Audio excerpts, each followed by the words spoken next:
vous êtes bien dans le casino d'Anguin pour assister à la 3e cérémonie des Digital Creation Genie Awards, organisée par la Commission du film d'Île-de-France et le Centre des Arts d'Anguin-les-Bains. Les Digital Creation Genie Awards sont décernés chaque année durant le Paris Image Digital Summit.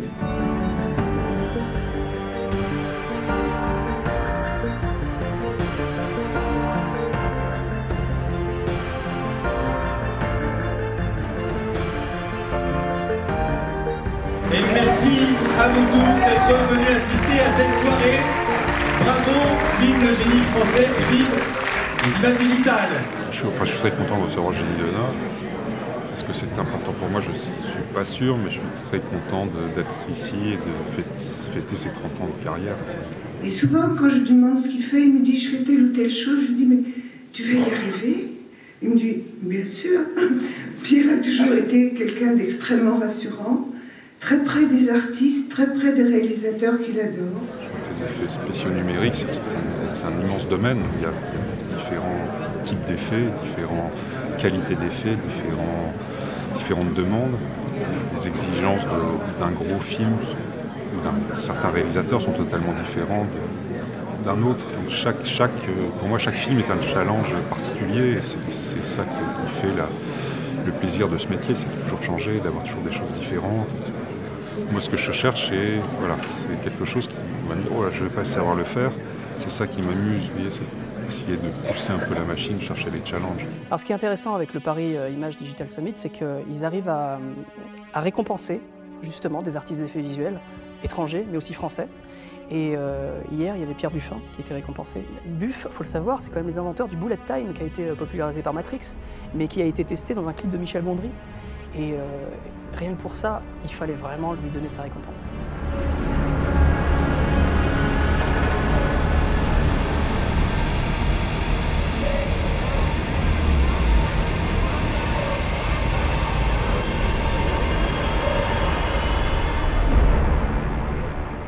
Et je pense que ce soir, Wong Kar-wai ou Caro ou Gondry ou Christopher Nolan seraient heureux de voir Pierre récompensé et David Lynch avec qui il travaille en ce moment. Ce qui nous a séduit, c'est la rencontre avec David Lynch, parce que David Lynch c'est le genre d'artiste qui fait lui-même les choses. On est en direct avec lui sur une grosse production, de temps en temps on parle 2 minutes au réalisateur dans toute la production. Et le reste, on travaille avec les superviseurs, les producteurs, parce que c'est une machine. Ici, tout le pic, c'est de l'artisanat. Il change de vie, mais c'est son film. Et on essaye de suivre, on essaye de répondre à ses demandes, de répondre à ses rêves. C'est une expérience, de temps en temps ça marche, de temps en temps c'est très dur parce que rien ne lui va, et puis un autre jour ça va aller.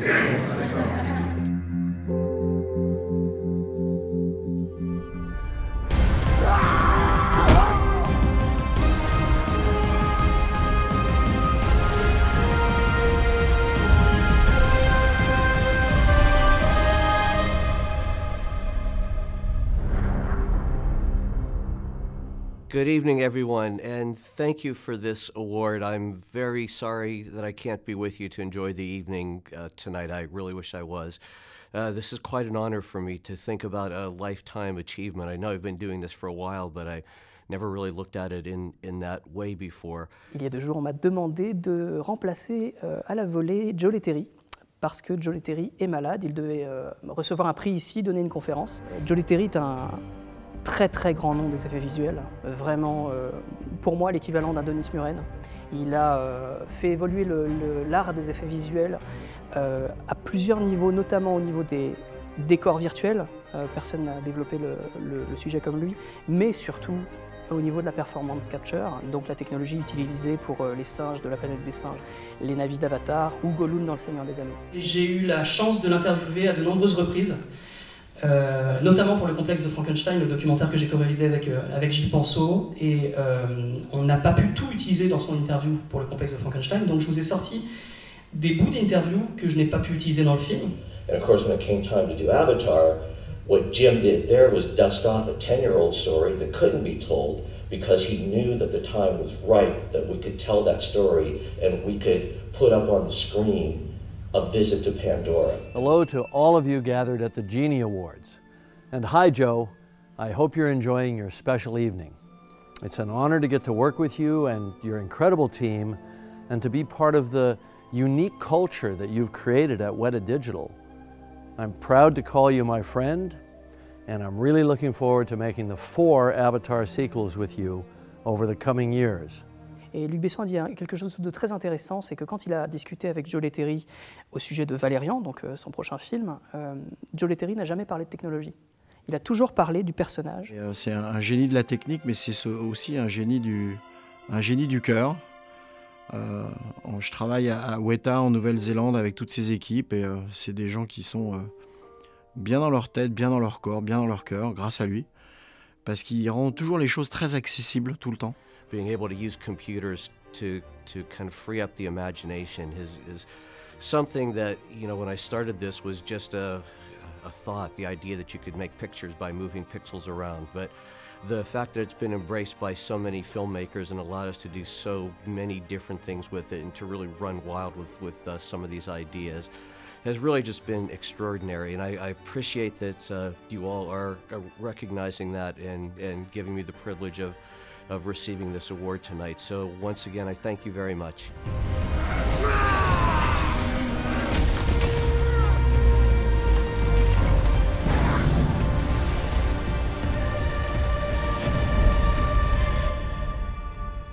Le lauréat est Solidanime et Inria pour Monsieur Méliès. Donc Solidanime, c'est une société qui va fêter ses 10 ans cette année et qui a 2 métiers principaux. Le premier, c'est la motion capture. C'est un peu voilà, ce par quoi on a commencé et on continue toujours de l'exercer dans différents types d'industries, que ce soit le jeu vidéo, le long métrage d'animation, la série. Et notre deuxième métier, qu'on a développé grâce aussi au déploiement d'une cellule R&D, c'est ce qu'on appelle la Prévis On-Set, c'est-à-dire prévisualiser des effets spéciaux en temps réel pendant le tournage d'un film pour aider le réalisateur ou les équipes techniques à avoir un plan maquette qui représente effectivement ce qu'ils auront ensuite en post-prod plus fidèlement, plutôt que d'avoir par exemple juste un acteur sur un fond vert. Take the next chance. And the next. You're rebels, aren't you? Save the rebellion! Save the dream!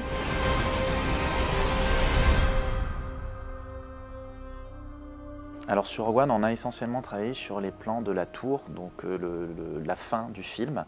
Ils arrivent sur une planète avec une grande tour, une grosse antenne radar dessus. Et donc on a travaillé sur les plans quand l'héroïne monte en haut de cette tour, va chercher les plans, on va chercher à transmettre les plans. Et donc finalement dans le film il en reste peu de ces plans-là, mais on a tourné pendant plusieurs jours tous les axes possibles autour de cette tour, donc seul le morceau de la plateforme sur laquelle marchaient les acteurs était construite.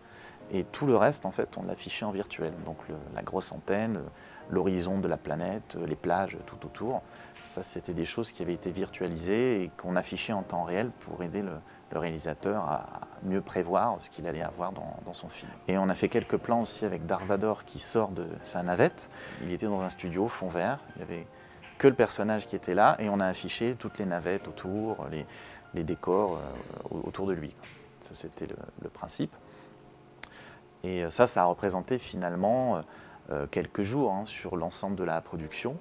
En termes de budget, je peux juste donner une fourchette. On est sur quelques dizaines de milliers d'euros finalement. Donc pour nous, ça n'a pas été, on va dire, le projet du siècle en termes budgétaires, puisqu'on a été mandaté vraiment sur une très courte période. Mais bon, après, en termes de portfolio, on ne pouvait pas décemment refuser quelques jours sur Rogue One. Donc, alors les autres films, on était là beaucoup plus longtemps. Par exemple, Alice au Pays des Merveilles, on a été là 4 mois et demi sur le projet. Tous les jours, on faisait de la prévision set pour le film. C'est aussi par rapport aux besoins du film. C'est-à-dire que là, Alice, c'était entièrement sur fond bleu. Il n'y avait strictement aucun décor. Donc ils avaient effectivement besoin quotidiennement de prévision set. Et notre outil SolidTrack, donc on a développé en interne et qui a séduit James Cameron, c'est un outil de ce qu'on appelle de tracking caméra. temps réel. C'est-à-dire qu'on est capable de suivre le mouvement d'une vraie caméra. On place un dispositif dessus, notre dispositif, et on est capable de reconnaître le vrai mouvement de la caméra dans l'espace, ce qui fait qu'on peut faire se correspondre des éléments virtuels avec ce qu'il y a dans le cadre de cette caméra réelle. Puisque connaissant sa trajectoire, on peut placer des éléments dans l'espace virtuel qui correspondent exactement à l'espace réel. D'où finalement la possibilité de prévisualiser et de faire de la réalité augmentée.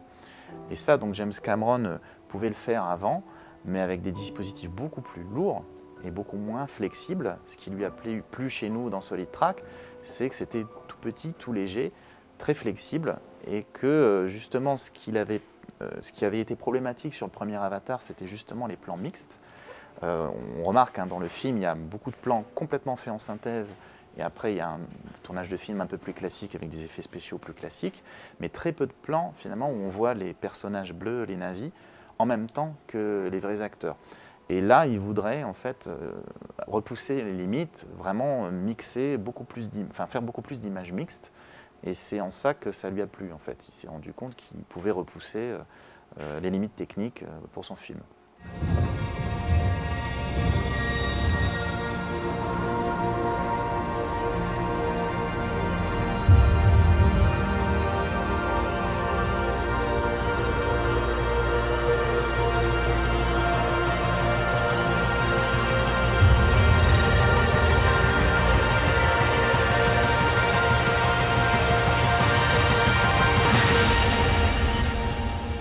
J'ai fondé Digital District en 2008. Digital District, c'est une société spécialisée en effets spéciaux.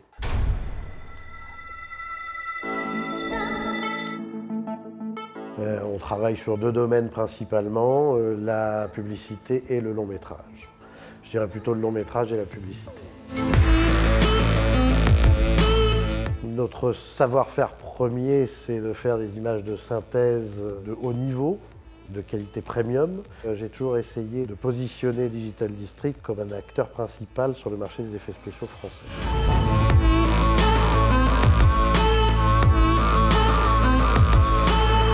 Il faut savoir que Digital District, depuis 2008, a fait environ 400 publicités, 60 longs métrages.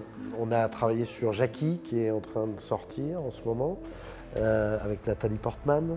On a fait Aladdin aussi l'année dernière, on a fait Radin, on est en train de faire La promesse de l'aube, adaptation du roman de Romain Gary, réalisé par Éric Barbier. Alors, on a travaillé sur The Artist, mais ça fait quand même un moment. On est d'ailleurs en train de finir le prochain film de Michel Hazanavicius, Le Redoutable, donc, dont le thème est sur Godard en 68. Le Redoutable, qui est en cours de montage. Et donc nous attendons patiemment les images afin de pouvoir les truquer. C'est un film qui se passe en 1968 donc sur Jean-Luc Godard. Et donc le plus gros du travail, ça va être de faire de Paris 2016 à Paris 1968. Et donc beaucoup d'anachronismes à effacer. Et le gros du travail, c'est qu'on a des séquences de mai 68. Où on avait 600 figurants pendant 10 jours.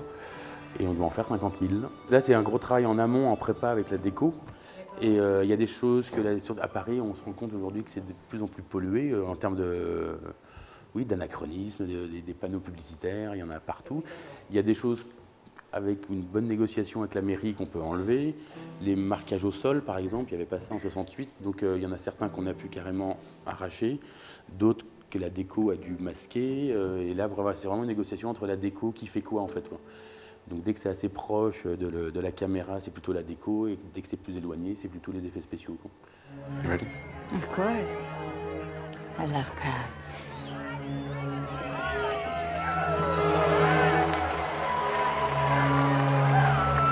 Donc sur Jackie, on s'est occupé de plusieurs points. Il y avait, alors c'était tous les effets qui étaient les plus complexes du film, c'est-à-dire beaucoup de 3D du type multiplication de foule, également de la reconstitution d'environnement 3D et puis des matte painting.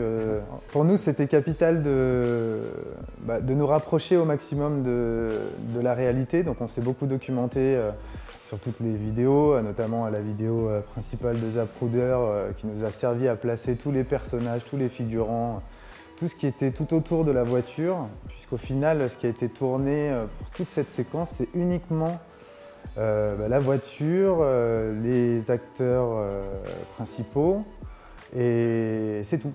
Depuis la fabrication des éléments jusqu'à la livraison du dernier plan, il me semble que ça représentait entre 2 mois et 2 mois et demi. Ce qui est finalement assez rapide. En même temps, on avait 50 plans. On a beaucoup de projets à 500, 600 plans.